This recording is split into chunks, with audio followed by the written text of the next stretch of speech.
Hi guys, nice opening we had here. It was basically reminding us of some major events, that being the Fear of the Titans along with the two special ones that broke through the wall Maria. Gotta love how they say certain things in this anime. Now starting off in this episode, it has already been 2 years since they enlisted. They have a thing for using time skips in this anime. If I'm counting correctly, there's been 3 thus far. Now I'm not complaining about it, it's just something I've noticed.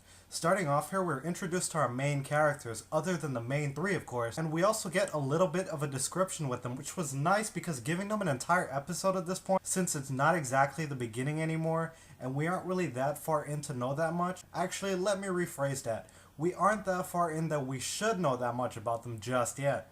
And there's a good chance that we may lose a lot of them. Now back to the drills. I can't say I was surprised about Mikasa being in the top of the class, especially with the whole vibe that she gives off. Now in the scene where Annie was trying to sneak off while they were training, it was kind of funny how Reiner was trying to hide behind Eren and told him to teach her a lesson. Especially because this guy is kinda huge compared to Eren, and when it's Reiner's turn, he didn't actually want to try it because of what happened to Eren. But then we saw Eren looking through his legs with that glare saying, "You're gonna teach her the responsibility of being a soldier, right?" That was funny.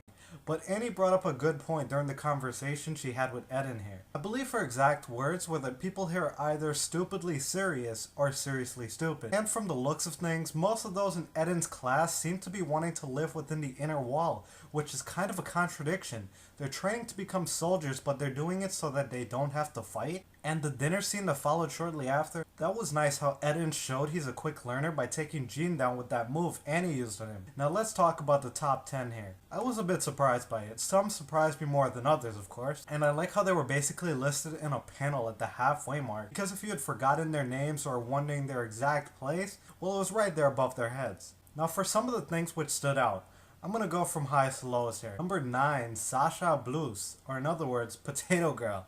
She came in 9th. Whoa, completely blindsided there. Was anyone else surprised by that? Then there was number 6, Jean Kirstein. Well, this guy made it clearly obvious that he wanted to be stationed within the inner wall, and it looks like he's earned himself a spot there. Now, he's another one that I was a bit surprised by, mainly because I think he's one of those people that are there for the wrong reasons. But he earned his place, so there's not really much more to say about that. But him being one spot below Eren, that must have hurt, and he clearly says it at dinner that night. Especially with the confrontations they've had on several occasions now. That must totally be eating him up. Then we have number 5, Eren Yeager. His determination and resolve has truly brought him a long way. Moving on to number 4, Annie Leonhardt. We don't know all that much about her yet, but she did basically kick Eren's butt in that training session. Then we have number 2, Rainer Braun, coming in 2nd place. We don't know all that much about him either, but he seems like a nice guy. He helped Armin out in the beginning with his pack, but then again, he's the reason why the whole Eren-Annie thing happened in the first place. At this point, we don't know too much about him either, and last but not least, we have Mikasa. Now, Mikasa coming in first,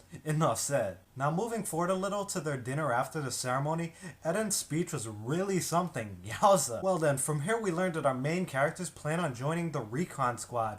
For Eren, it was pretty much a given. Mikasa, well, she was gonna head wherever Eren headed, and Armin, well, he was a bit surprising. Especially because of him being physically weak, as they put it. That could turn out to be a problem and get him and possibly others in trouble, especially if they have to keep an eye on him in battles. Now we move to the wall scene where they've all been stationed, and we see Potato Girl up to the usual again with food. I said this once and I'm gonna say it again. She sure does love her food. At this point I thought, this episode only has about 2 to maybe 3 minutes left. There probably wasn't too much more that could or even would happen here. Then we have it with a flash of lightning. The monstrous titan appears. There's just dead silence here now and I'm just in shock. Jaw wide open.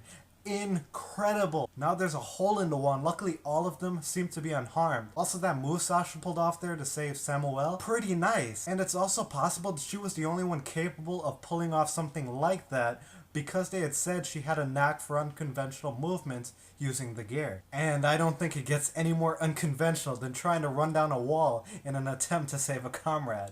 Now we have it here, the moment of truth.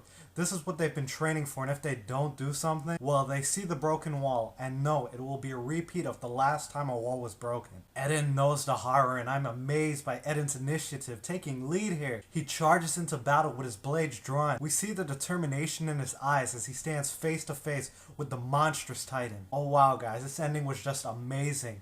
Now there's one major thing I want to talk about here before I finish up. How in the world did the titan just appear in front of the gate like that? Did he just teleport there? I thought it walked up to the previous gate, but with an ability like that, there's no way for them to determine where it's gonna attack. And another thing, if it can just teleport like that, was there really anything stopping it from just teleporting to each of the walls and breaking them in one go? What do you guys think about that? Well guys, if you liked this video, please hit that like button. Be sure to hit the subscribe button too to stay updated on my future reviews. Thanks for watching. Take care now.